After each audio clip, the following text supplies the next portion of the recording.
Hello and welcome back to Chasing Excellence, a show about chasing what truly matters. My name is Patrick Cummings. As always, I'm here with Ben Bergeron. Hello, and how are you? Fantastic, Patrick. How are you? Great. Great. Thank you everybody out there for joining us. This time around, we're returning to AMQAP20, which is when we go through our long list of questions that we've got from folks, and we try to get to as many of them as we can inside of 20 minutes. Those questions, of course, are across the 5 factors of health: how we move, eat, sleep, think, and connect. Real quick before we jump into them, chasingexcellence.email. If you'd like to get a question into the queue, that's the best way to do it. Get on the free newsletter list. Every weekend, we'll send out an email with a link to a form. You can submit as many questions as you'd like, and we thank you in advance for doing so. I'm going to start our clock. Are you ready? Let's do it. Go. All right. 20 minutes on the clock. This first question is from Robert. I'm 43, do CrossFit 5 times a week with a 5-mile run on Sundays. I have the 5 factors dialed in, sleep consistently for 7 hours, work with a nutrition coach, count macros, eat clean. What are some pro tips to recover quicker from metabolic conditioning workouts? For example, should I hop on an assault bike for a couple minutes right after the workout at an easy pace as my heart rate comes down? Or does focused breath work immediately post-workout help lower heart rate more effectively to promote faster recovery? Cool. It's Robert? Robert. Robert's dialed in, huh? Yep. Love it. Okay, to promote faster recovery, the number one thing that's going to improve your recovery is your overall fitness level. So there are tools, there are tactics, there are things that you could do. You could learn how to breathe more effectively, which I think is what you're talking about with the breath work. The time to work on that is actually not right after your recovery. It's to practice it. If you do it right after your recovery, you're essentially just prolonging your training. But things like getting an assault bike, there's mixed things about that in terms of like an actual active cool down. So one school of thought is, yes, it helps keep the blood flowing to bring oxygenated blood to the areas that have been stressed and remove the waste product. The other school of thought is you're still training, you're still burning calories, you're still working. So you're just essentially prolonging the workout. I don't think we need to get down the rabbit holes of that. The biggest thing to improve your recoverability is like what you're doing in your 5-mile run, ... If you're doing the 5-mile run the way that we prescribe it, which is zone 2, which is long, slow distance, which is this is easy.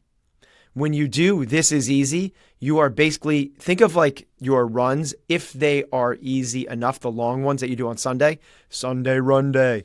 If you do those, essentially what you're doing is you are improving 2 things: your aerobic base, how long you can go at a low level. Now you can get ready to run a half marathon or marathon. The other thing you're doing is you're improving your recoverability from an aerobic standpoint. So when you get into the hard interval sessions, when you get doing your hard intensity intervals or your VO2 max, when you're doing your CrossFit stuff and you're lying on the floor, you will recover faster if you have a bigger aerobic base. Think of the pyramid. You got to build out the base of the pyramid and able to get the high intensity and be able to recover faster so you can train again. It's one of the things that I think is over-indexed in the endurance world and way under-indexed in the CrossFit world. So I'm not saying zone 2 4 days a week. I'm saying do it once and do it long and do it easy. If it's a huge hole for you, maybe you're a former football player, sprinter, maybe you're a former weightlifter. Did I say weightlifter twice? I don't know if I did. Gymnast, whatever it is. And it's a huge hole for you, you can't recover, then that's where you might go like, okay, we'll do a couple of these longer, slower ones throughout the week. But that's really, if there's a tool that will build it the best, it's building your aerobic base is the best way to improve your recoverability. Got it. All right. Next question is from Johan. I'm in my early 40s and discovered my passion for CrossFit about 5 years ago. Back then, without children, training 5 times a week was effortless. Now I'm blessed with a wonderful family, including 2 small kids, but training demands more planning. I feel you. Consequently, I schedule 3 workouts a week at 7 a.m. My question concerns nutrition. Should I eat before the workout? Valuing sleep and recovery, I currently wake up just 15 minutes before the workout, eat a banana, drink some water with pre-workout, which seems effective. Post-WOD, I have a balanced meal with measured macros. Is this approach suitable, or should I make some adjustments? This is basically my life. That he's just that Johan is just. Patrick has this friend named Johan. Yes. Yeah. I think that you're following. We're trying to get more questions in, and you're reading super fast. This is what I used to do. I should use the same length of response. Same answer, but faster. Yeah, just faster. Yep. Johan trains 7 days a week. He has newborn children. He's, do I hear going once, going twice, sold to the man in the third. Okay. The answer is, Johan, that's the way to do it.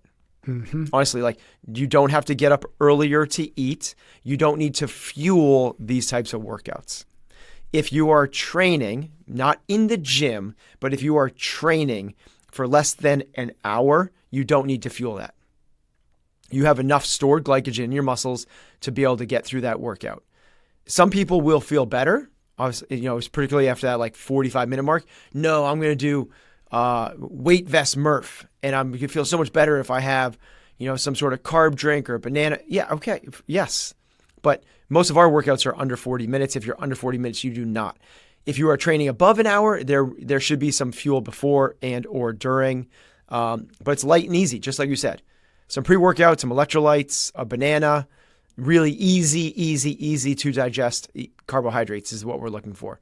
And yeah, we go down the rabbit hole, like raisins, no, because they're alkaline and the base. And, we go all towards the no, you need a really sugary thing. So it's to go dates or but the answer is you don't need it. If you want it, it feels good, go for it. Something light, just like that. Banana, fuel for fire, raisins, a little carb drink, and that's all we need. Yep. I like a little bit of applesauce or just an actual apple. There you go. That tends to be easy and it doesn't slow me down. I can get right to it. Yeah. Cool. Next question is from Suzanne. I know we often discuss the importance of reading. I love it and always enjoy learning from the books you and Ben recommend. However, I often feel overwhelmed and unsure about how to apply the information I've learned. I encounter many wonderful and interesting concepts and ideas, but I don't always act on them because I'm not sure how to manage or implement them. This is especially challenging due to the volume of reading. How do you organize, manage, and implement the ideas and lessons from the books you read? Awesome, Suzanne. Relax. We don't need to, nor is the expectation that we should implement everything that we're just trying to gather information. And then we plug that information into a framework. And does the information add, change, edit, delete the framework? And that's what we want to do, is we want to live our lives by these frameworks. Because if you try to go, oh, and this person said this, and that person said that, and now I'm going to do this. The frameworks create the shape of the structure, the shape of your life. And then inside of that, there's tools and tactics. If we were building a house, you would want the framing of the house, because that just determines the shape, and it's the shape of our lives. Then from there, inside of it, it's like, well, what sort of fixtures do we want on the cabinets? Do we want a big sink or a shallow sink? Do we want hardwood floors? Do we want carpet? All of that stuff is it's a little bit interchangeable. Certainly it will help color between the lines, but the outline of it is the framework. And how do we do that?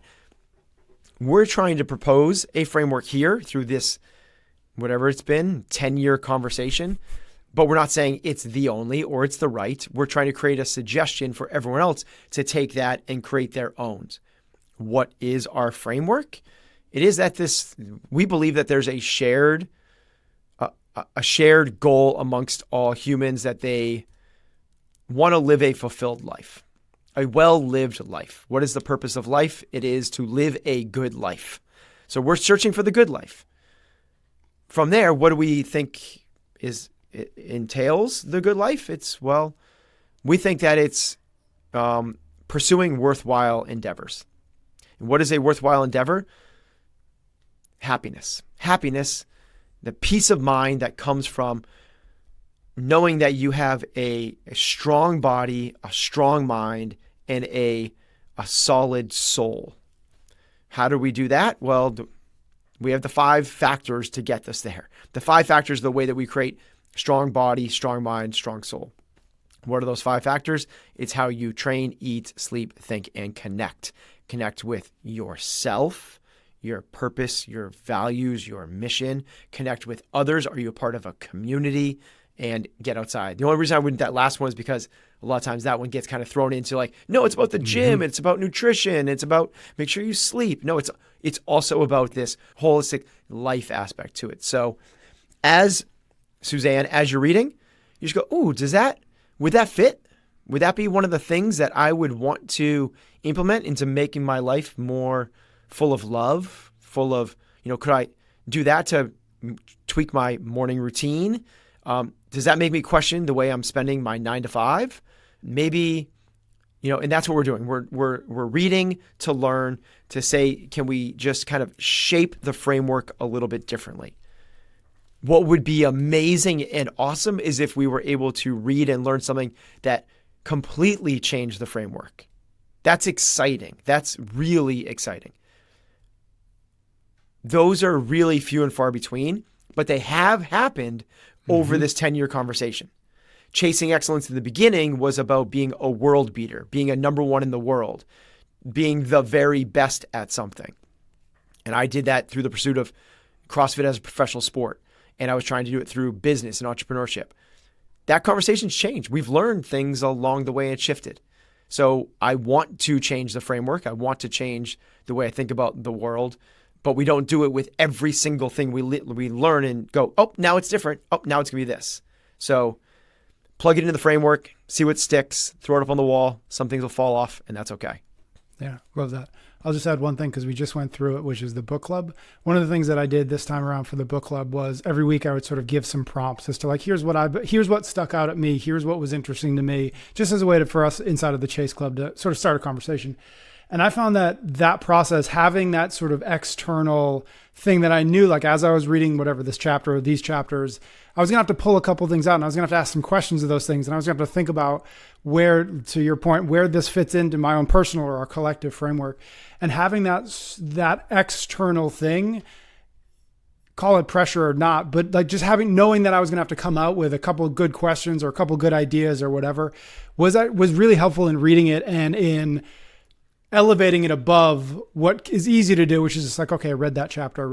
Okay, now I've done that book. And now I guess I go get another book, right? And it's that endless cycle of reading without thinking about, well, how does this actually apply to my life? Or how could this apply to my life? And so that's the only thing I would add on top of yours, which is if you can figure out a way to actually elevate the reading experience so that you are on the hook to some degree to come out with 1 or 2 or 3 big things that you are going to at least talk about, if not implement in your own life, can be a way to bring yourself out of the habit of like reading for the sake of reading and picking up the next book for the sake of the next book. Yeah. Really specifically, maybe an example, the book we most recently read in the Chase Club was Comfort Crisis. Yep. And, we have a framework and we have a prescription, and piece of that prescription is how we eat. And our first principle for that prescription used to be eat real food. Mm-hmm. This is a great example of, can we change the framework? From reading the Comfort Crisis, we have adopted a new piece to that, which is eat single ingredient foods. Because what is real food gets a little bit kind of like, okay, but are we talking paleo?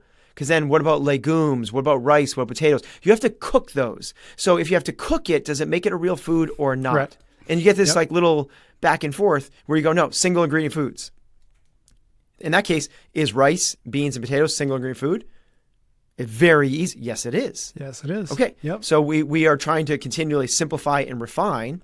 And as we read things, what I'm constantly trying to do, and as Patrick just alluded, is like, can I use this to morph the framework to then share it with other people? Like that's what I'm always thinking about as I'm reading. It's like, is this something, because I actually have the opportunity to like share this every day if I want to through this platform and through the gym where I talk to people every day after class.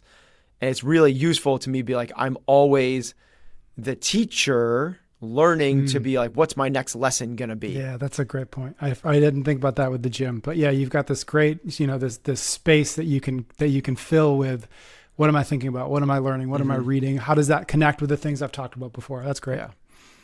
Dig that. I'm going to press pause on our clock for just a few minutes. We're going to say thanks to a few sponsors that help us make this show possible. Brought to you this time around by 8 Sleep. Let's talk about True Sleep Game Changer, the Pod 4 Ultra by 8 Sleep. Head to 8sleep.com/excellence to learn more about this wonderful addition to your bedroom and to get $350 off your own Pod 4 Ultra. Whoa. Imagine falling asleep faster, reducing snoring, and waking up feeling more refreshed every single day. The Pod 4 Ultra is not just a sleep system, it's a revolution in sleep technology. As we've talked about before here on the show, it cools, it heats, and now it elevates your bed automatically. Whether it's cooling you down during hot summer nights or gently lifting your head to reduce snoring, this pod has got you covered. The best part is it integrates seamlessly with your lifestyle. No need for wearables because the pod tracks your sleep phases, heart rate, and more with 99% accuracy. It's clinically proven to give you up to an hour more of quality sleep every single night. So join smart people like Dr. Matt Walker and Tim Ferriss, who swear by the pod for its incredible benefits. So why wait? Head to 8sleep.com/excellence. Save yourself $350 off your Pod 4 Ultra. I'll tell you, 8 Sleep is like, there's some companies that like are doing it, you know, like they're one of these companies that are like doing it. Agreed. This is not like, it's not like, you know, this is not a hack. Yep. I think there's a lot of hacks, and I don't mean that in a negative way, but like they will move it on the fringes, you know, like they'll get you a % here or there. An hour more sleep per night is not a hack. We're also brought to you this week by Cozy Earth. We love Cozy Earth. Have you ever thought about how your sleep environment can affect your fitness and health? Of course you have, because you listen to the show. Well, our friends at Cozy Earth have too. They've designed a range of luxurious and comfortable bedding and loungewear that elevates your sleep experience to a whole new level. After a solid day of training, there's nothing better than immersing yourself in the rejuvenating comfort of Cozy Earth's bedding. Trust me, your body will thank you for it. And guess what? Your sleep sanctuary doesn't have to be limited to your home. With Cozy Earth's travel-friendly products, you can say goodbye to restless nights and hello to revitalizing sleep wherever life takes you. And let's not forget about their temperature-regulating bamboo joggers, and pullover crew. They are perfect for those post-workout relaxation sessions, keeping you cool and comfortable no matter what comes next on your fitness journey. So give it a try. Visit CozyEarth.com and unlock an exclusive discount with the code EXCELLENCE. Prioritize your well-being without sacrificing your fitness goals with Cozy Earth. Yeah, it's so comfy. That's the comfiest stuff. It's unbelievable. Like temperature controlling thing is like, I don't know how they do that. Black magic. Right? I'm glad they do, though. All right, we're gonna jump back into our questions. We've been a little slow, so we haven't gotten them. We've only gotten 3 questions, Ben. Oh my gosh, I think our norm is like 8, right? I know. Oof. So I might give us another couple extra minutes because we've been chatting. But here, this one's from Smeet.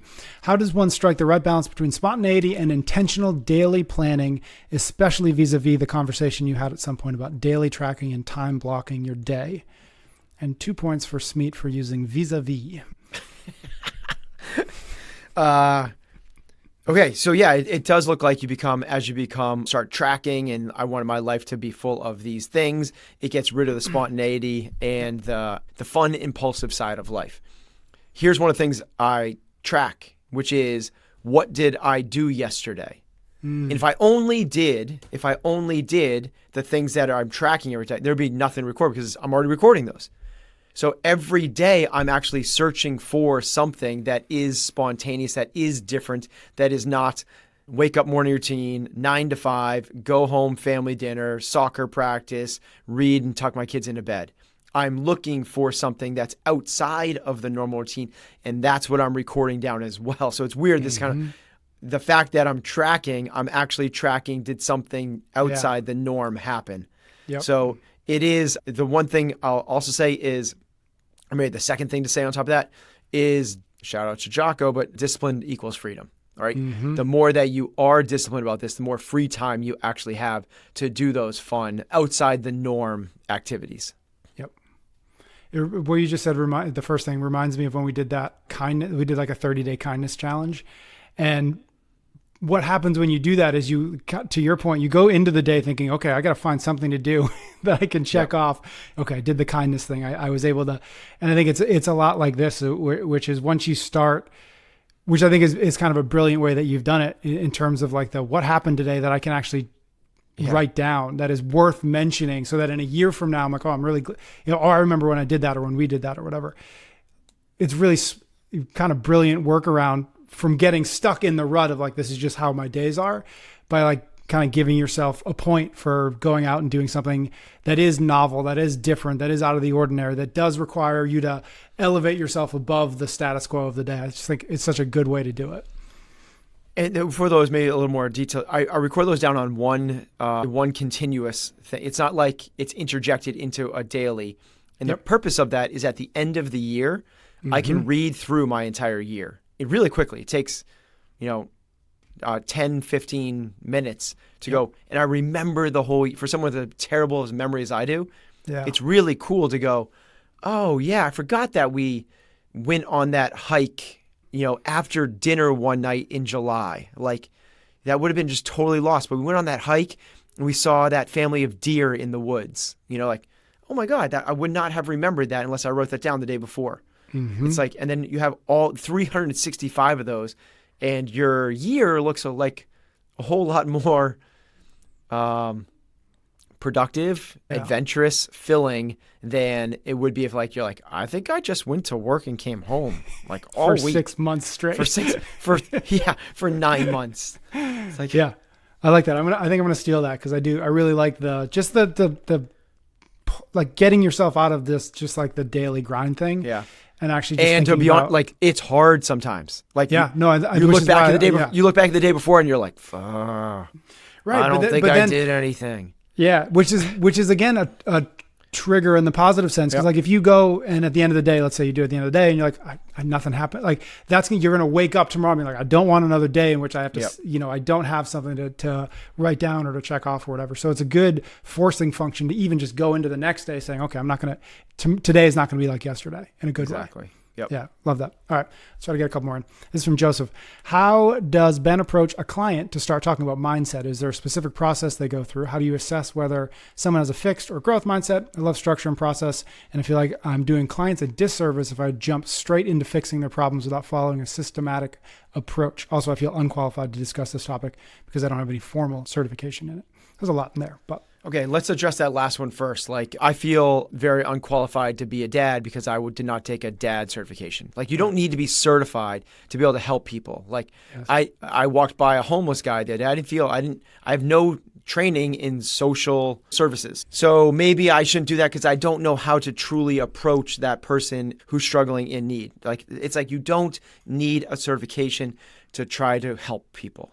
That's a big, I really don't like that. And the other part is like, well, unless they're a PhD, we're not going to listen to them. It's, some of the smartest people like learned in the trenches. Like they didn't learn it by going to get a accreditation.